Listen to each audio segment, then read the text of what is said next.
Bismillahirrahmanirrahim. Assalamualaikum warahmatullahi wabarakatuh. Ketemu lagi di channel Bayu Arifianto. Kali ini kita akan membahas 5 cara agar judul skripsi cepat di ACC.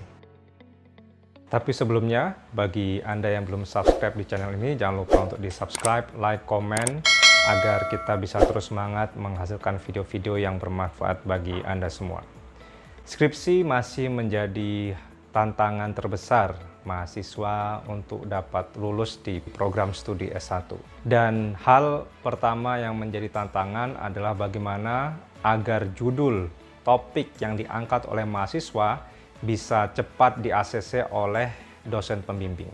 Apa saja tipsnya? Ikutin video berikut ini.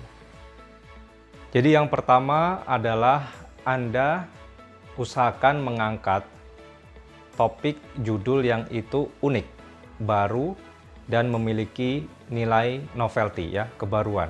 Karena bagaimanapun juga, skripsi yang memiliki nilai novelty itu akan semakin besar peluangnya mendapatkan nilai maksimal atau A. Dan dosen pembimbing tentu saja ingin anak bimbingnya untuk bisa mendapatkan hasil terbaik. Jadi yang pertama, usahakan Anda mengangkat ide, tema, judul yang itu unik dan memiliki nilai kebaruan. Nah, bagaimana caranya?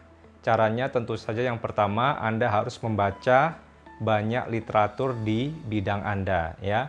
Misalnya Anda di keuangan, ya, Anda mencari research gap-nya dulu atau kesenjangan penelitian pada literatur yang ada. Bisa melihat fenomena yang ada, ya, saat ini. Misalnya di keuangan ada sekarang fintech, ya, financial technology, ada juga e-wallet, ya, dompet digital.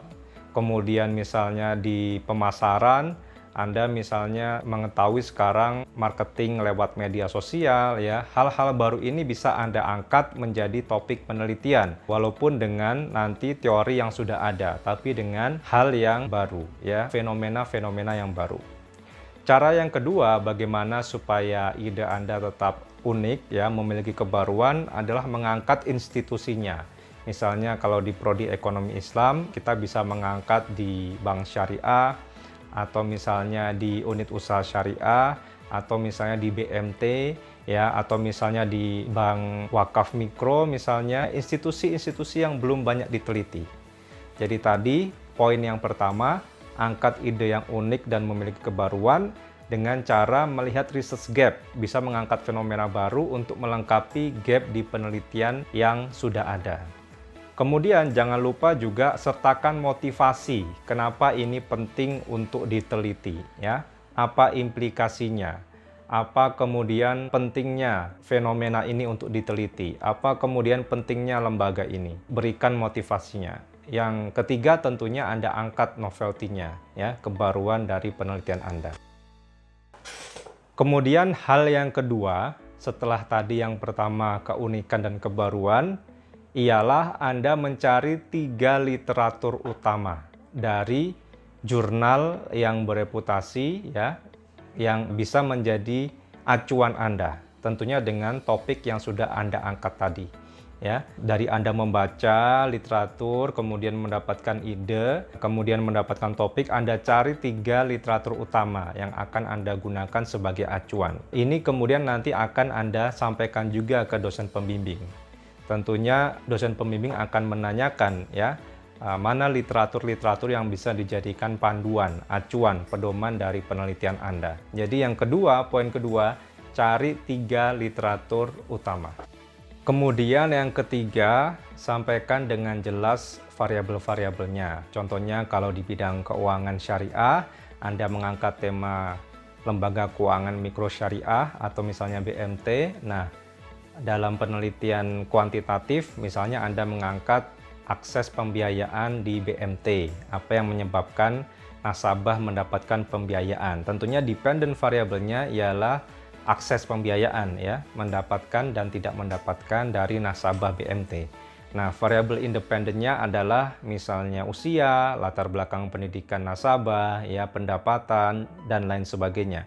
Ini contoh dari penelitian atau skripsi kuantitatif. Jadi Anda harus tentukan dengan jelas variabel-variabelnya, ya, dependent dan juga independennya.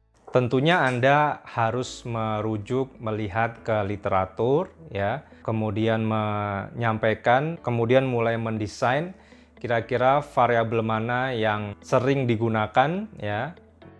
Kemudian poin yang keempat adalah Anda paham landasan teorinya ya. Jadi misalnya tadi Anda mengangkat tentang akses pembiayaan. Jadi Anda harus tahu landasan teorinya. Jadi apa yang menyebabkan nasabah atau penerima pembiayaan mendapatkan akses ya. Anda harus merujuk ke jurnal-jurnal, ke teori-teori ya. Atau misalnya Anda tentang marketing ya, misalnya customer loyalty pada fintech misalnya ya, financial technology. Nah, Anda bisa merujuk ke teori-teori tentang customer loyalty. Jadi yang keempat adalah Anda paham landasan teorinya, sehingga saat ditanya oleh dosen pembimbing, Anda bisa menghubungkan ke teori tentang topik yang sedang Anda angkat.